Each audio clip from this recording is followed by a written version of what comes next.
Welcome back, everybody. Just Mike here. I have another cuckoo clock to work on, and I run across these and always think, is this story time? Why did they get rid of this clock?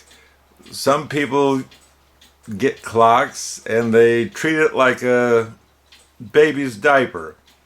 They need it, they use it, and they throw it away when it gets full or they're tired of it. Take your pick. Anyway, sad to say.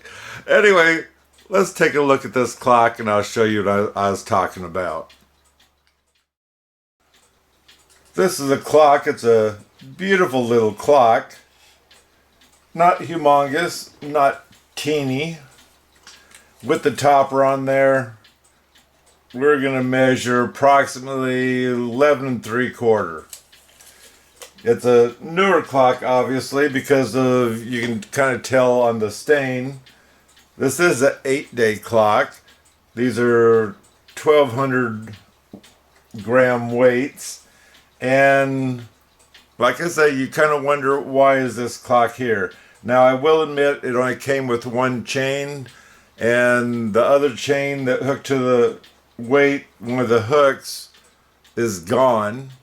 And so whether one of their kids got a hold of this clock, whether they're animals, what, and they just decided to get rid of it, I have no idea. Anyway, I've had it sitting in a box for a while, so I put my clips onto the bellows because they were kind of stuck open. But otherwise, the clock seems to look halfway decent. I'm not into it, but this says it's a 34, which a 34 tells you it's an 8-day clock. And then it has a B. And I don't remember what the B is, but like I say, this is a newer clock.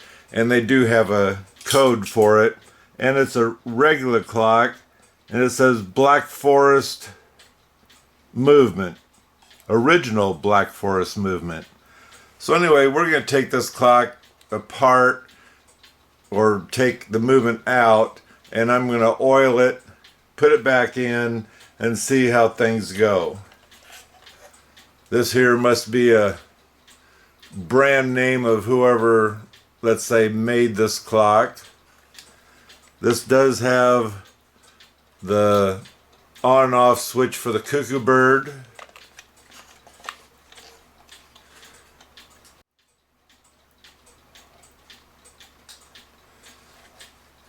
So let me disconnect the bird, take the hands off, and then we're going to remove the bellows also, and then we'll cut back in.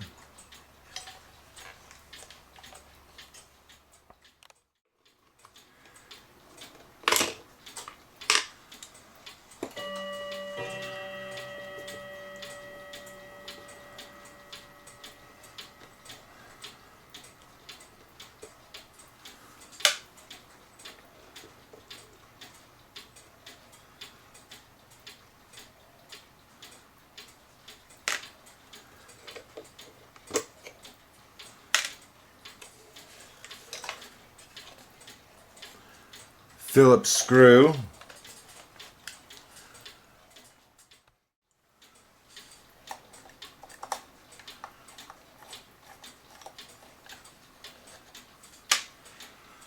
This does have a nail, it looks like. So I just poke this in a little bit to get some space in between here. And put your screwdriver in right about where the nail is to pry this out. And now sometimes you can take this and get it off of the wire.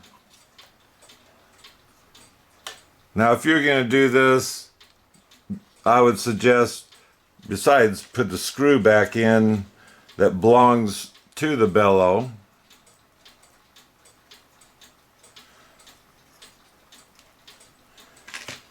But anyway, it wouldn't hurt to take pictures, and the reason why is, if this is your first clock, which of these lift arms down here go to which bellow. Normally your lower arm would go to the right bellow, your upper arm would go to the left bellow, normally. Now this one here actually will come off, and this has got a little bit of rust on it, so I can clean that off before I put it back in. On these lift wires, the lift wires could be the same size or length, or normally the one on the left side is a little bit shorter than the one on the right side.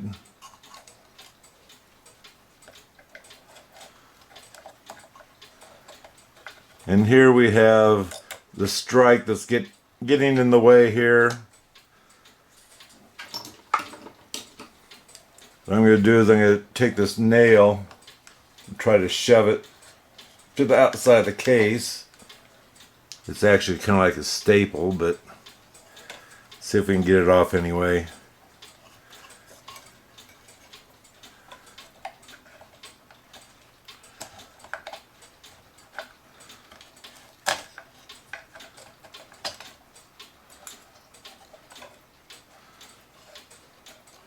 So here we might be able to just slide the end out of the loop down here.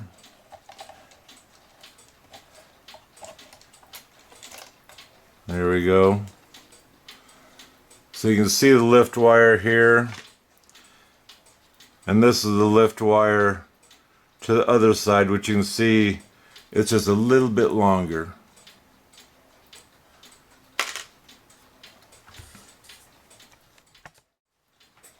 So here we want to take out the 4 screws. These are Phillips screws, so obviously that is again telling you how new this clock is. And these are brass screws, so the magnetism is not going to help you any. So you have to set each screw down with a pair of pliers, get it into the area you need it in to be able to get this thing screwed back on. But I have them loose, so I should be able to, oh, and we have this wire here that we need to get off, and the easiest way is to just take this part off. This is a shut off that would move up and down, and I'll show you after I get it out what it's triggering to stop the clock from cuckooing. I got the lever off and I just pulled it to the bottom to get it out of the way.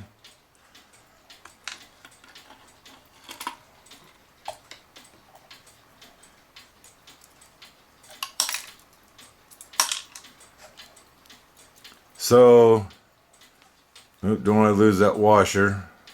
It's kind of like a spring washer that goes on here, and then the lever goes on top of it.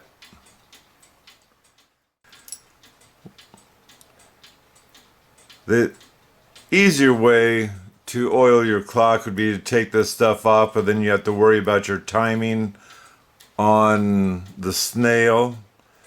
And so what I'm going to do is I'm going to look and sneak under here to get my little places where I need to oil. And then of course the backside's all wide open, so that's going to be easy enough.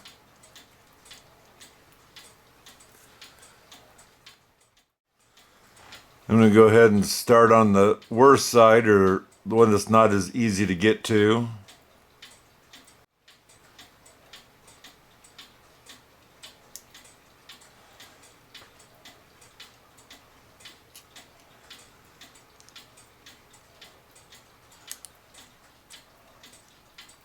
This pin soaks the oil back up after it dumps it out, and afterwards you might want to take a tissue, no matter what oiler you're using, and try to dab the extra oil off because that's all that's going to do is cause dust to cling onto it. And also you want to look at yours and see, but normally you want to get yourself a can of air if you've been using the clock, if anyone else has been using the clock, and you want to blow all the dust out. This is a very clean movement, and just refreshing this is what I'm doing, because like I said, I just got the clock, and whether the animal or whatever happened to this thing is why they stopped using it, I don't know, but I'm just guessing. And so, who knows, this might only have 12 hours on the movement before it got ripped off the wall.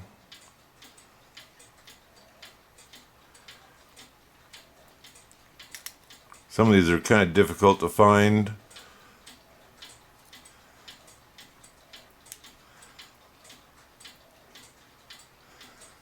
Now some of these that are underneath here, if you can't get to them, if you can get an oiler of some sort to this side of the gear or pivot or whatever, do that, because some oil is better than no oil at all.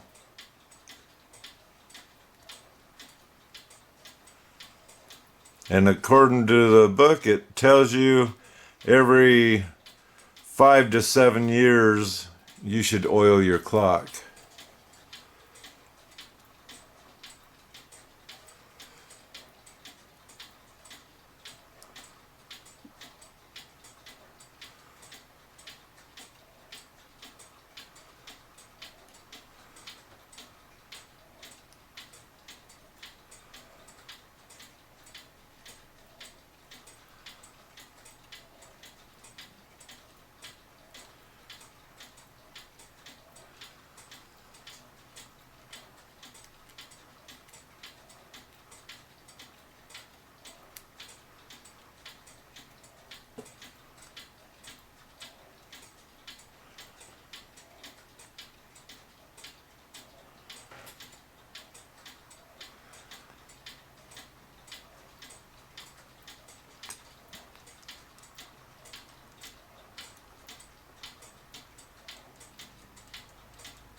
It says the 8-day clock, so it's hard to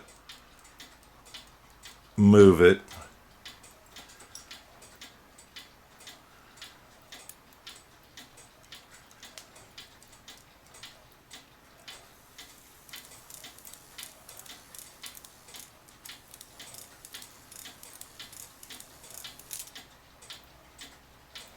So we got it oiled. Now let's put it back in the clock and slide those screws down there that are made of brass with our pliers.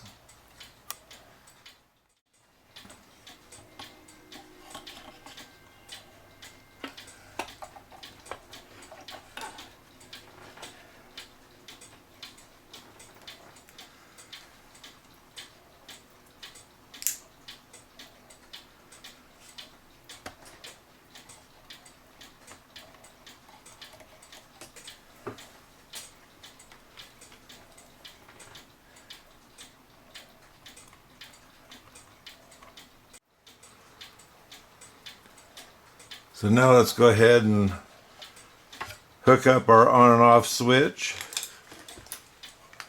for this washer here, and the washer is made so that this doesn't go on super tight.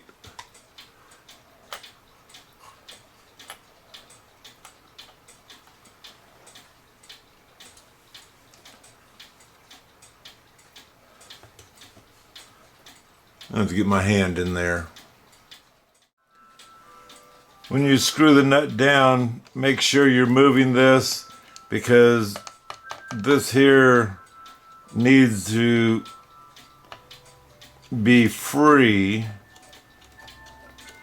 I mean, you still got it good and snug, but you didn't wrench it down, but it needs to be free so this will still move.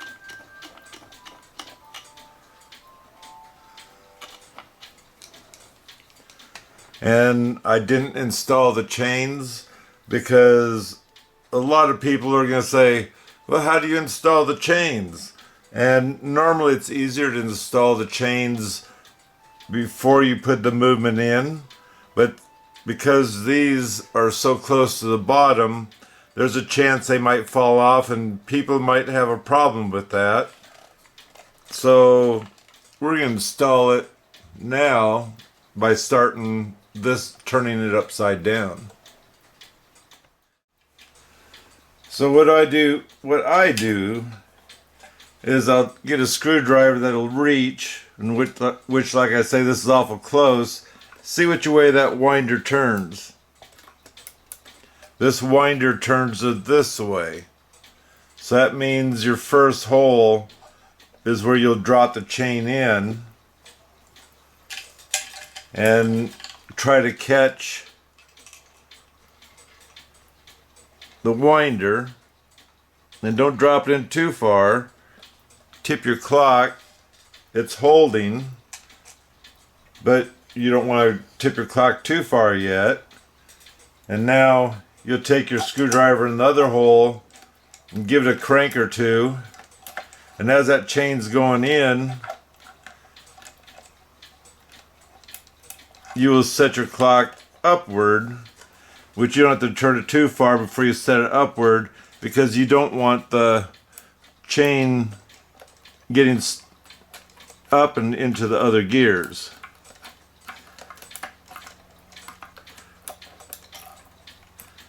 So we're almost there. Chain's coming through. I got the chain, and now I'm going to put both ends together so that way it has even weight on the chain.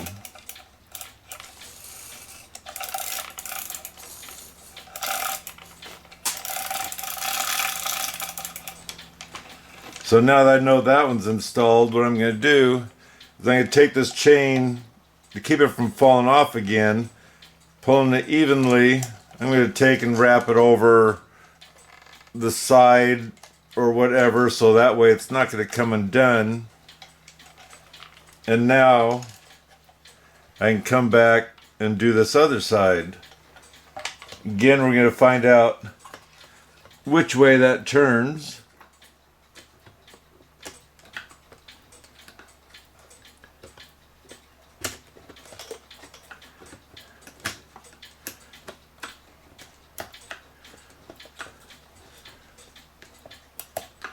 Okay, it's turning this way, and so that means if it's turning this way, I need to drop the chain in this hole so it'll come back out this hole.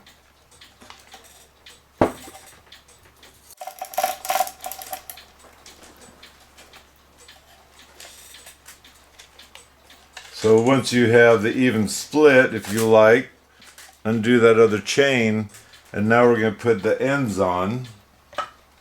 And it would only be obvious, I would think, but pull on the chain. This one's tight. That one means it's the one that goes to the weight, so this is the one that takes the hook. The next one, it pulls, so that means this one would take the ring, and so on. So let me get the hooks and rings installed, and we'll be right back to get the bellows on. Now this would be a good time to check your chain, and this one you can see is pulled apart. There's a number of them like that, and you can just squish them together so it's a nice solid chain.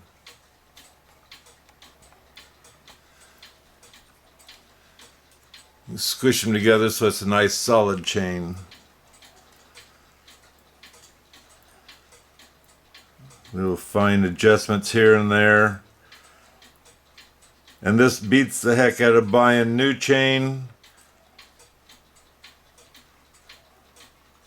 If you don't mind spending a little bit of time, and I would think that little bit of time would be well worth it compared to paying for a new chain, set and pay shipping and everything else.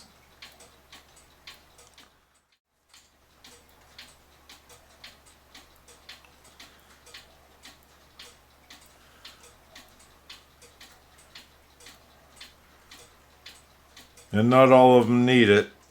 Like I say, just go through and check your chain. Check to make sure they're not overly smashed. Otherwise you have to open them up.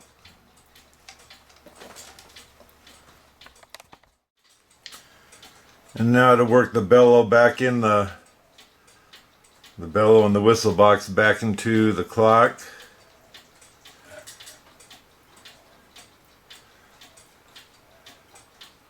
Try to hook this first arm.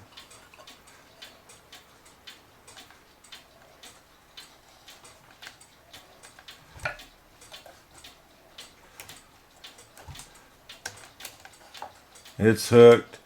Now the difficult part is to get this around the hammer and get that nail where it needs to be. So a slight push on the hammer and hopefully we'll get it in there. And we got to pay attention to the wire that goes underneath the bird. Make sure that it's going where it's supposed to be.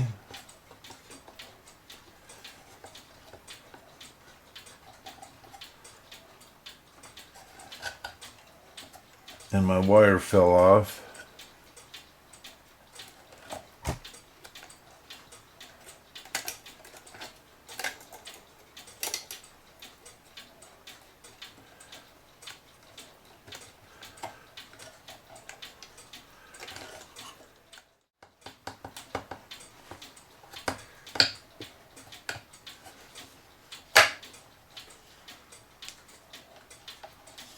Don't make new holes for the screw. Find where it went.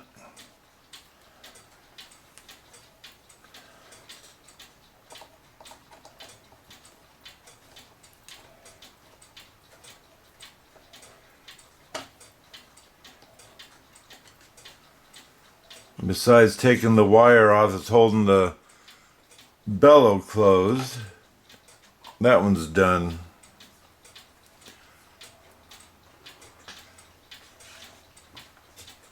I forgot to shine up the wire.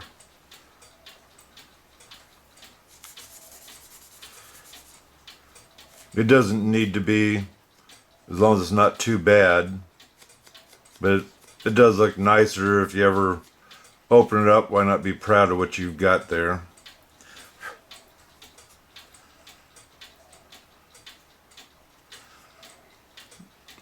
These ends, as you can see them, they're supposed to stay just the way they are. You don't have to close them up. They should be just fine the way they are.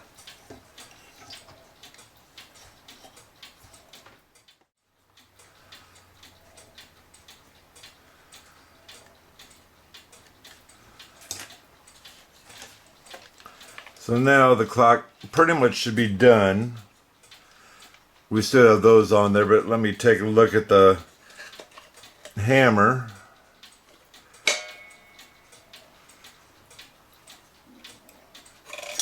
Whoops. Start that over again. Lock that.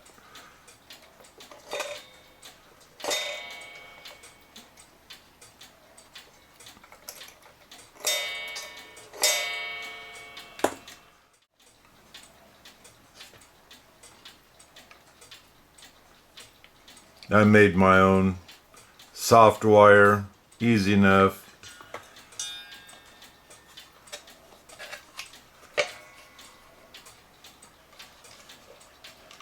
So I'm going to wind up the Cuckoo side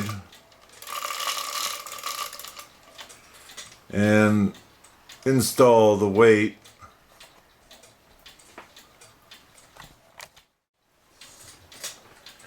Install just one of the weights. They are heavy, but I want to listen to it, make sure it's going to sound right. Oh, I need the hand, the minute hand, to turn this okay.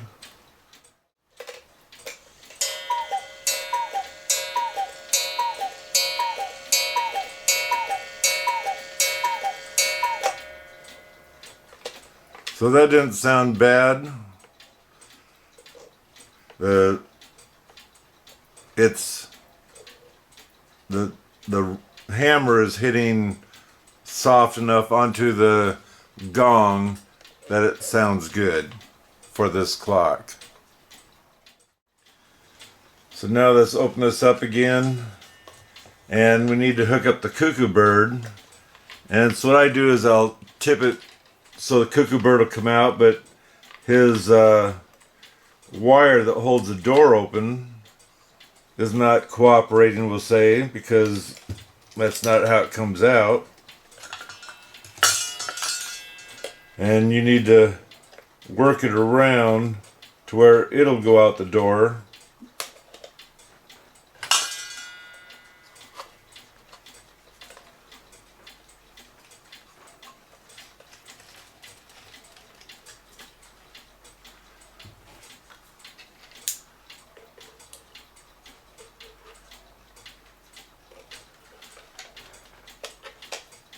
Whoops. So here you're going to have to, with your finger, try to hold on to the bird. Whoop. So he doesn't keep going back in. I need to find the bird. There you go. And you go ahead and hook it back up to the door and get that wire bent down.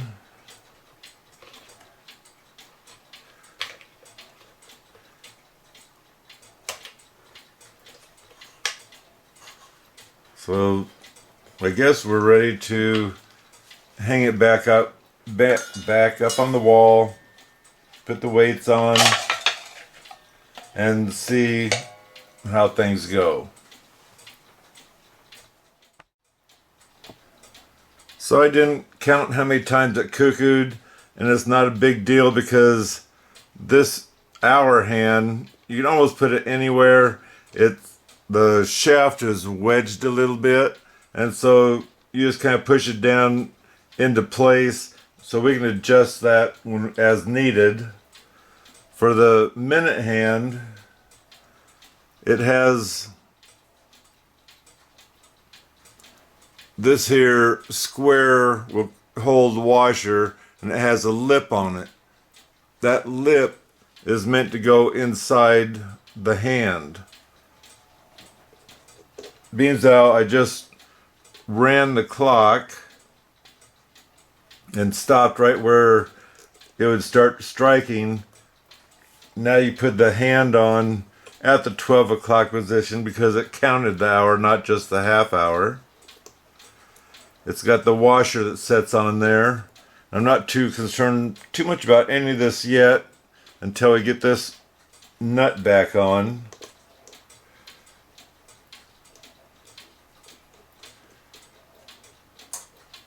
And so now I'm going to hold it in the 12 o'clock position, and if it's off which way or another, once it's on the wall, you can loosen that nut, move the hand whichever way it needs to go for it to look like it's cuckooing the right time.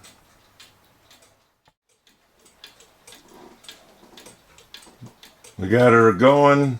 I found another pendulum that has the same leaf pattern put on there. So I'm going to have to play with this clock to adjust it so it's on time. Been ticking right away, or right along.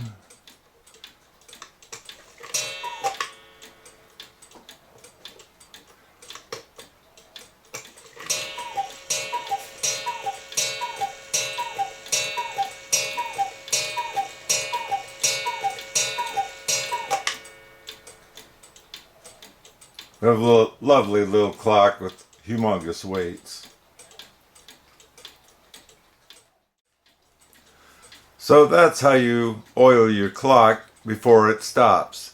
If you have a clock that does stop, the book suggests to go ahead and take the whole movement apart and clean it up because the oil gummed up inside and possibly all the dust also. That's why every 5 to 7 years you should check your clock out, and it depends on the environment you're in also, whether you're close to a dusty road or whatever. That's all adding to it, including dogs and cats because of their fur flying around.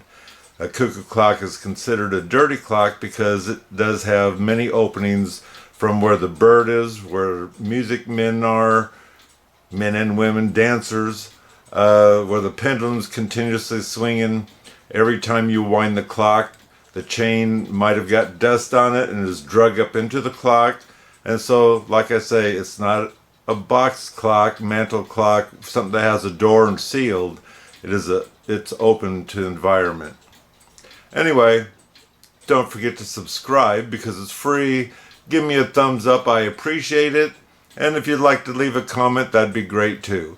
Until next time, God bless.